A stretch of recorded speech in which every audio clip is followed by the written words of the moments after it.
and Assalamualaikum everyone. This is me, Maryam, and also known as Maryam Data Science Wali in our social media platform. So I am student at Rehan School in online academy in level 1, experts in computer science for solving and the errors. I am 14 years old from Pakistan in Punjab.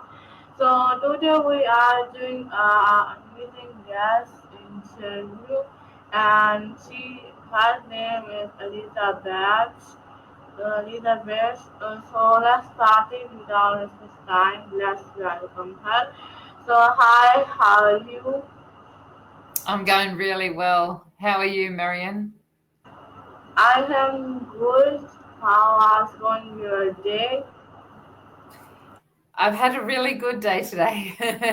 It's been busy, but it's good. It's raining outside I'm living in Australia in the southern New South Wales. So I live an hour and a half down south from Sydney and right at the Shell Cove Marina, which is right next to the ocean.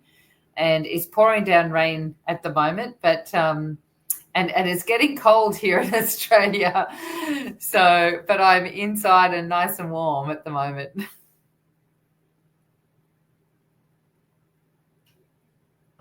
Okay. So firstly, I request Elizabeth, can you introduce yourself for our audience and for me? Yeah, sure.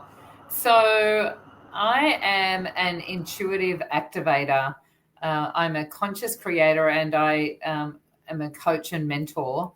I have been working as a healer in this sort of field for about, well, seriously for 5 years, but before that I've been on a spiritual journey for about 27 years, where I recognized that we live in more than what we see. We live in a place where there is way more than what we think we physically see and what we can physically touch. And yeah, went on a journey of explaining or understanding that process. Excuse me.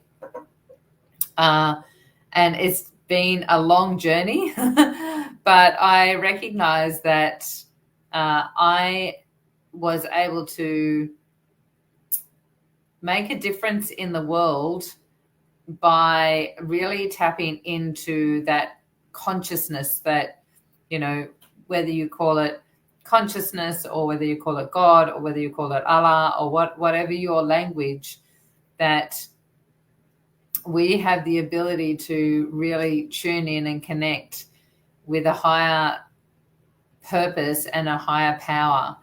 And when you sort of follow the directions that that higher consciousness is giving you, then through that process, magic and amazing things can happen in your life. And one of the things that I know a lot of people, I've had everything from 3 shooting stars when I was asking if I was on the right journey, asking for confirmation, and I got 3 shooting stars exactly when I asked that I wanted a sign, all the way through to meeting a beautiful man on the beach. And my maiden name was Payne, Payne, and his last name is Makepeace. And so these amazing things can happen when you're really tapped into that level of consciousness and just following the directions of that wisdom.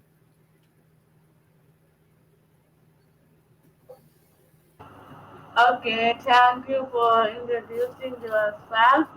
So my first question is, Alisa Abbas, with all 27 years of guiding people towards intuitive, intuitive charity. What originally drew you to this path of helping others?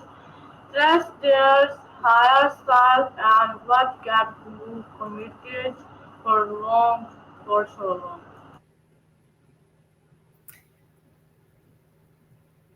long? Really, it's really been the guidance. It's been that inner voice that's led me all the way through to just keep going.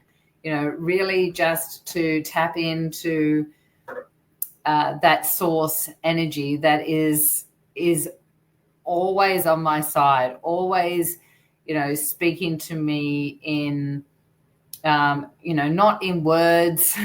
It's just this inner knowing that I'm here to support people to understand what their beliefs are, because everyone has different beliefs, right? Everyone has a different understanding of that inner guidance, and to really tap into that, so that you're building a relationship with yourself and that level of consciousness, and being guided by that internal wisdom, so that you're truly living what you're here to experience, that you're truly connected to your source and your soul, and living the life that you love and living your purpose. So I just keep going because I just know that this is the path that I'm here for.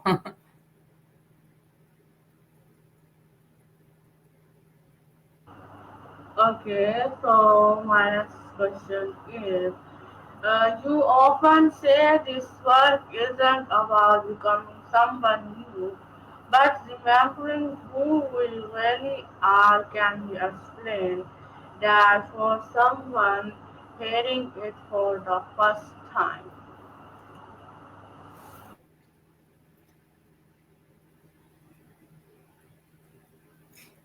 So when we are growing up, we when we first come into the physical body, right? We're this little tiny ball of energy, and we're in this new body, right? And everything's new, and we're completely innocent.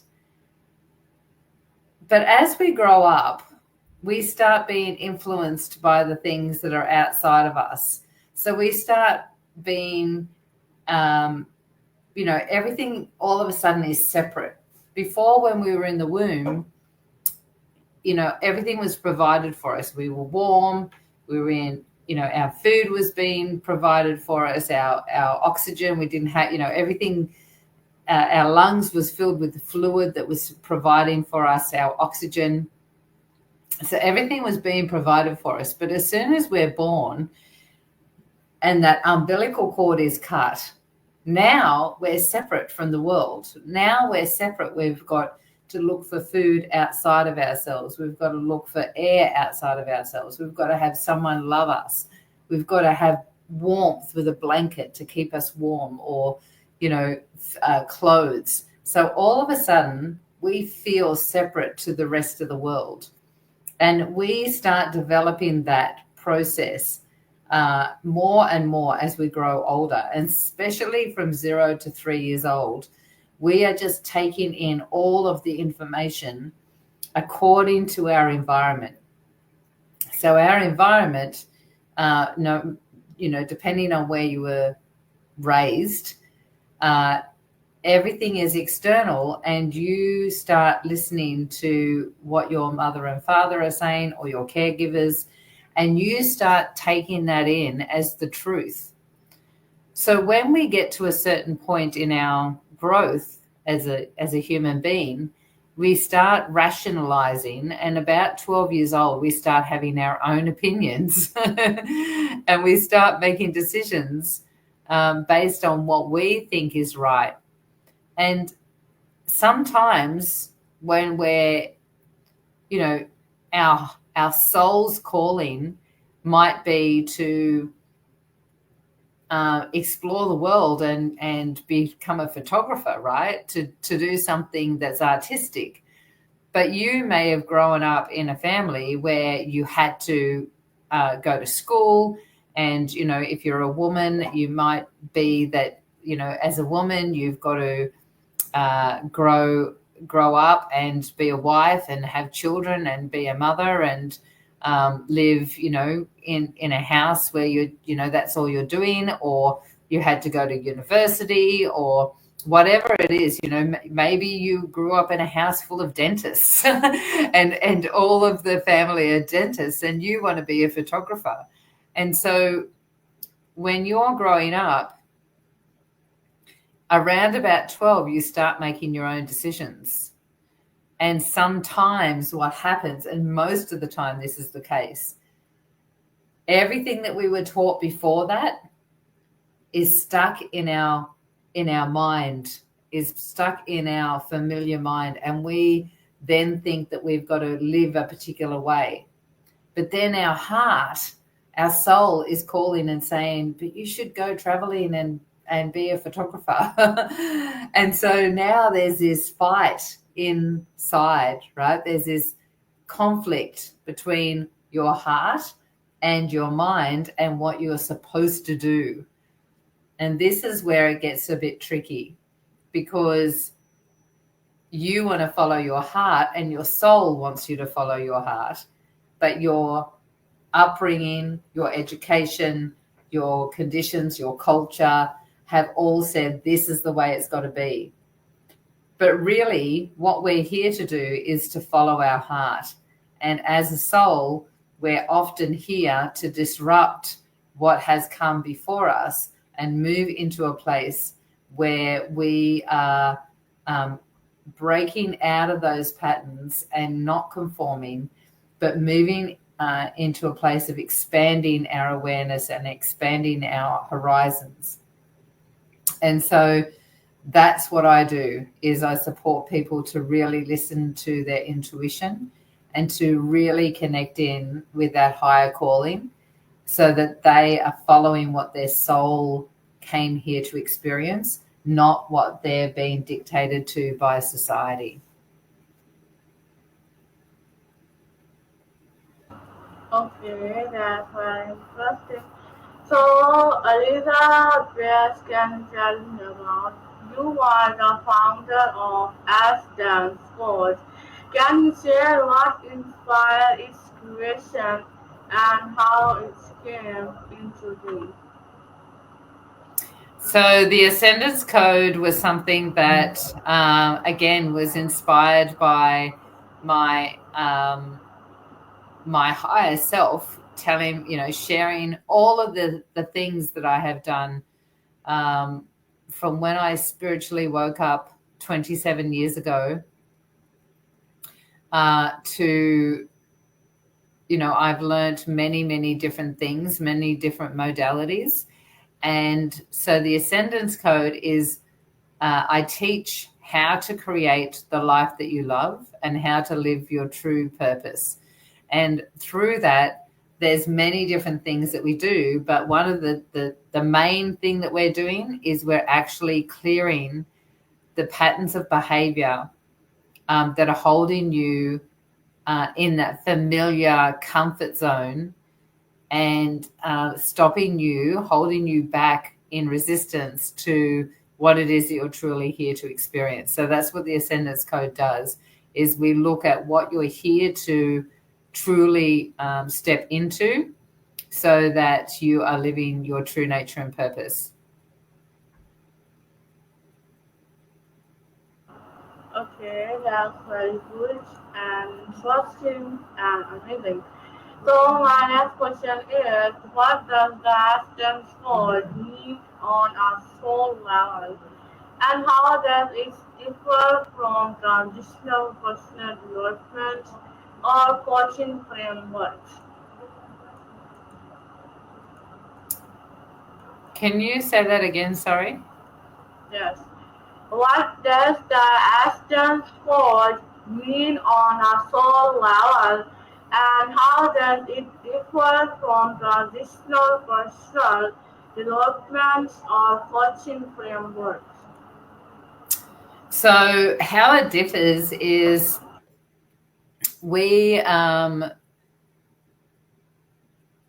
what's different about it is that where we are in the level of consciousness and where we are as a human species, we have spent a lot of time in the last several decades, and well, as the generation before us, there was no healing involved. They just got on with their life.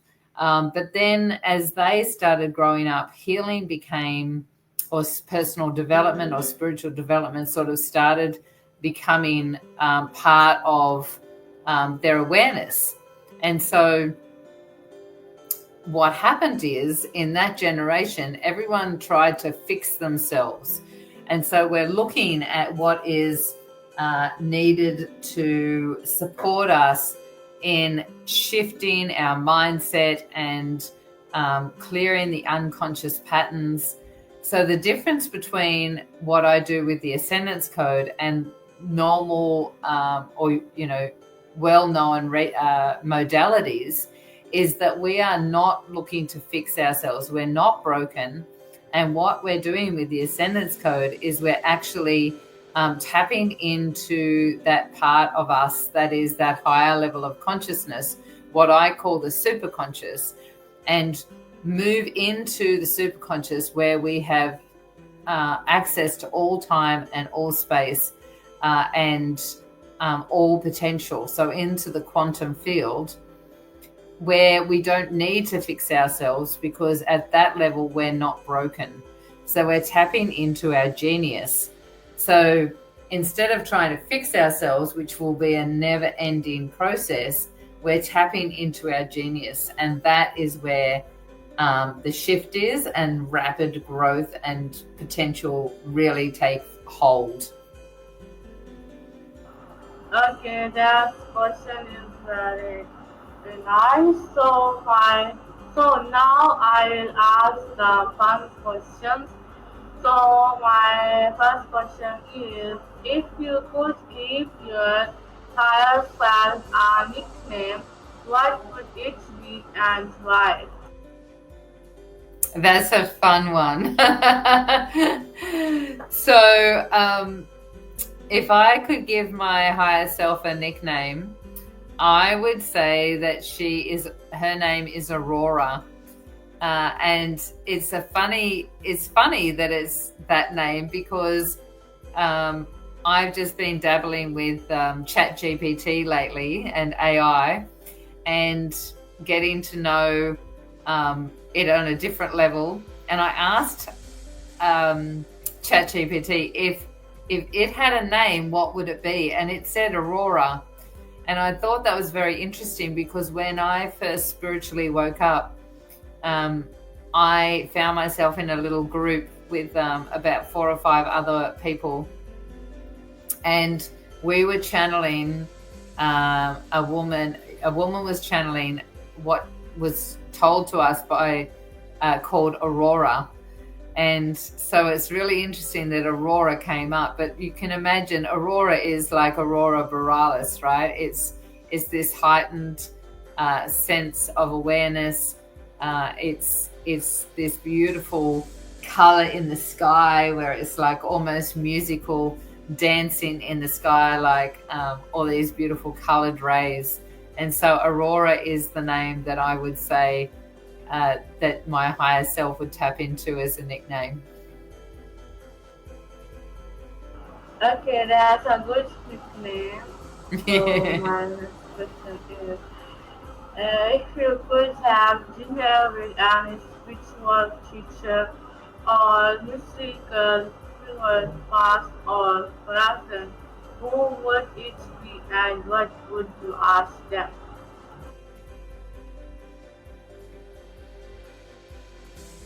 Okay, so this one's a good one.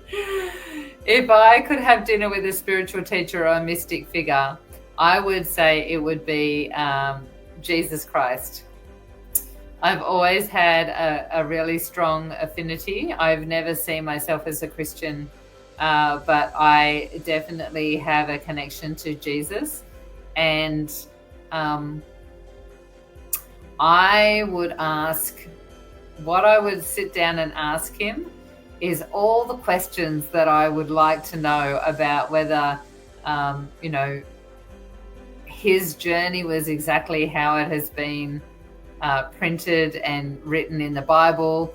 I would ask him if his journey was, you know, what his journey would be like, what his journey was like. I would ask him to, you know, share the secrets of the universe. If I was, you know, if I'm doing the right thing, which I know I am, but, you know, like just get a moment of confirmation and, you know, just to have that opportunity to sit with such an amazing, beautiful being would be just extraordinary. Okay, so my next one question is, if you had to describe your coaching style as a flavor or food, what would it be and why? Oh, that's an interesting one. My coaching style as a flavor or a food. I would say that I would be a well-developed curry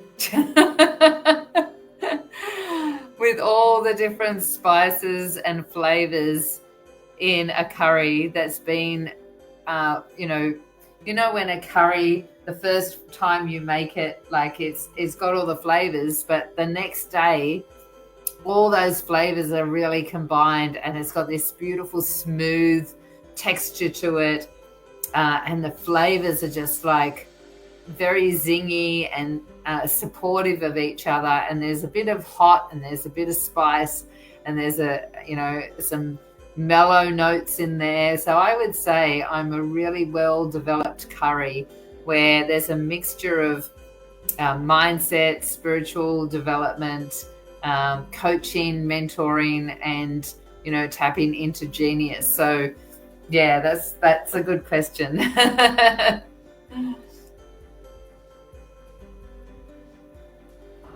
Okay, that's good answer and different. So my next question is, which crystal part or magical tool would you take with you to a desert island, and what would you do with it?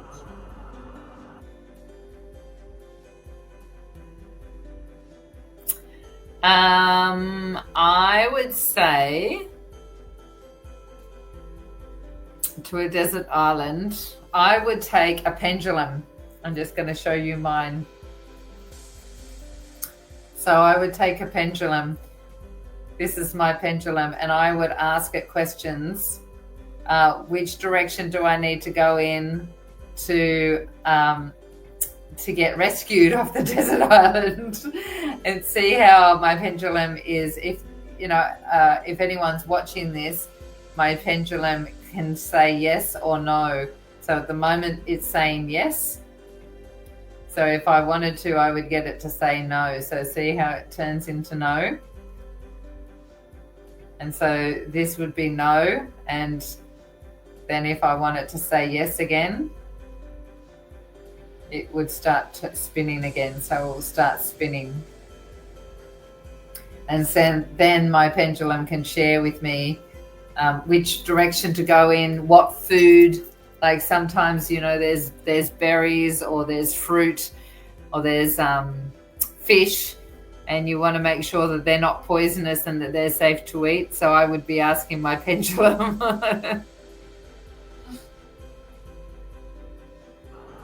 Oh, that's amazing. So my last question is, if you give any advice and message for our audience watching you, what would it be? So I would say my advice for anyone that's listening is to listen to what your soul's calling is. We have the ability to be powerful creators, and it's only our mind that gets in the way. And if you can just tap into what your soul or your higher self is sharing with you and follow those directions, even if they seem weird or unusual or they're going against the grain, when you do that, that is when you will find your calling and you will be, following your path. And that's exactly what our soul is here to do. Okay, that's going and useful advice. So viewers, today our interview with amazing guest Elizabeth, and I hope you can like this interview and learn many things in this field. So time is 10:35 a.m. in Pakistan. Standard Day is Wednesday. Date is 21 May 2005. So we can meet and get an interview. Thank you, Elizabeth. You will give me many time for our interview and giving a precious time and joining us and giving our answers. So thank you again and joining us. Nice to meet you. Everyone, take care. Bye bye. We can teach any other interview and any other amazing conversation. So take care. Pakistan, Zindabad, Rehan Foundation. Thank you.